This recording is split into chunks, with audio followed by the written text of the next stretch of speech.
नमस्कार मंडळी, स्नेहा मेमाणे या यूट्यूब चॅनलवरती तुमच्या सर्वांचं स्वागत आहे। तर आज मी माझं मॉर्निंग रुटीन शेअर करणार आहे, तर हा व्हिडिओ नक्की तर मंडळी, मी साधारण 6:30च्या दरम्यान सकाळी उठते आणि त्यानंतर आधी अंघोळ करून मगच मी किचनमध्ये येते आणि श्लोकाची स्कूल ही 9 वाजताची असते। तर चपातीचं पीठ मी मळून ठेवलं आहे आणि त्यानंतर माझ्यासाठी मी गरम पाणीही रेडी करून ठेवलेलं होतं। मी रोज सकाळी गरम पाणी आता प्यायला चालू केलं आहे, कारण की मला वेट लॉस करायचा आहे।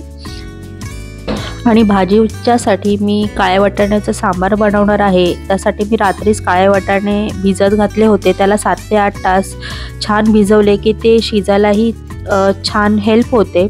त्यानंतर मी श्लोकासाठी दूध गरम करते आणि माझ्यासाठीही गरम पाणी मी घेते प्यायला। खरं तर आफ्टर डिलेवरी माझं वेट गेन खूप झाल्यामुळे मला वेट लॉस करायचं आहे, पण का कुणास ठाऊक ते लवकर इफेक्ट होत नाही। तर आता गरम पाण्याचा बघू किती इफेक्ट होत आहे। तर तुमच्यापैकी कोणी गरम पाणी पित असेल आणि त्याचा इफेक्ट छान आला असेल तर प्लीज मला कमेंट सेक्शनमध्ये सांगा। माझी फ्रेंड नंदिनी तिने मला सजेस्ट केलं आहे, तर असा मी माझा मी टाईम एन्जॉय केला। त्यानंतर श्लोकाला स्कूलमध्ये सोडायला आहो गेले होते। ॲक्च्युली आमची स्कूलची व्हॅन जी आहे ती बिल्डिंग जवळच येते आणि त्यांची इव्हनिंग असल्यामुळे ते तिला मॉर्निंगला सोडायला जातात आणि दुपारी घ्यायला मी जाते। नंतर त्यांनी आल्यावरती देवपूजा केली आणि मीही देवाच्या पाया पडले।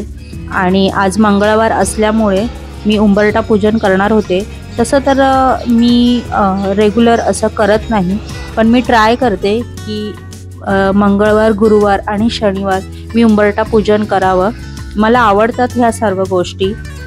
मॉडर्न जरी आपण असलो तरी मनाने धार्मिक आणि संस्कारी असणं हे महत्त्वाचं। ते लेपन तयार करण्यासाठी मी गोमूत्र, गंगाजल, कापुराची वडी आणि गुलाबजल घेतलेला आहे। गंगाजल हे आम्ही लास्ट इयरला महाबळेश्वरला गेलो होतो, तर तिथल्या कृष्णा नदीच्या मंदिरातून आम्ही घेतलं होतं। आणि त्याच्यानंतर मी सोपी अशी रांगोळी काढलेली आहे। उंबरठा पूजन केलं की कसं प्रसन्न आणि छान वाटतं आणि आपल्याला घरात एंट्री करताना पॉझिटिव्ह वाटतं। मला तर खूप आवडतं हे, पण आता बघू मी कसं फॉलो करते ते। आणि त्याच्यानंतर हळदी कुंकू फुलं वाहून मी उंबरठ्याची पूजा केलेली आहे छान अशी।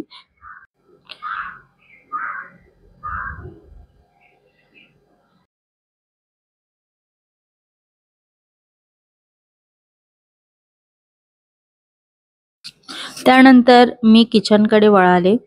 मग काल रात्रीची दीड भाकरी राहिली होती, तर त्याचं काय करावं, तर मग मला आठवलं की आमच्या सासूबाईंनी गावी आम्ही रक्षाबंधनच्या वेळी गेलो होतो तेव्हा त्यांनी भाकरीचे तुकडे केले होते। तसं तर लहानपणी माझी आई करायची, पण मी शिळं अन्न फार खात नाही, त्याच्यामुळे कधी प्रश्नच पडला नाही।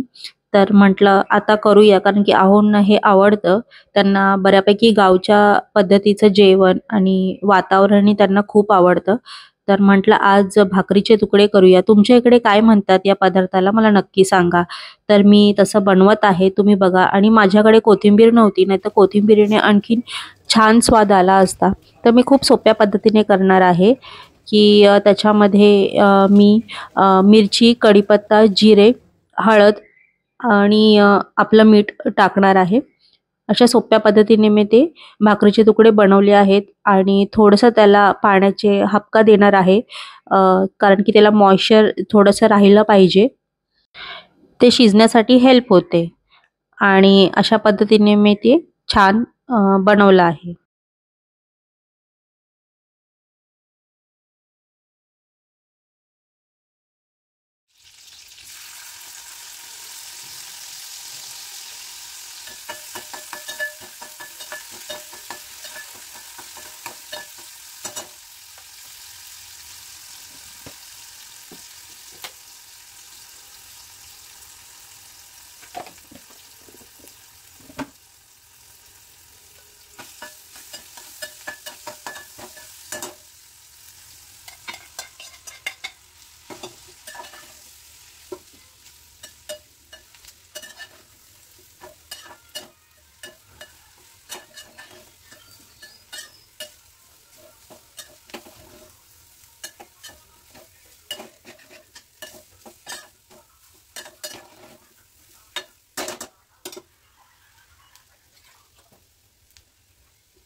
पाण्याचा हापका दिल्यानंतर 2 वाफ काढल्या आहेत.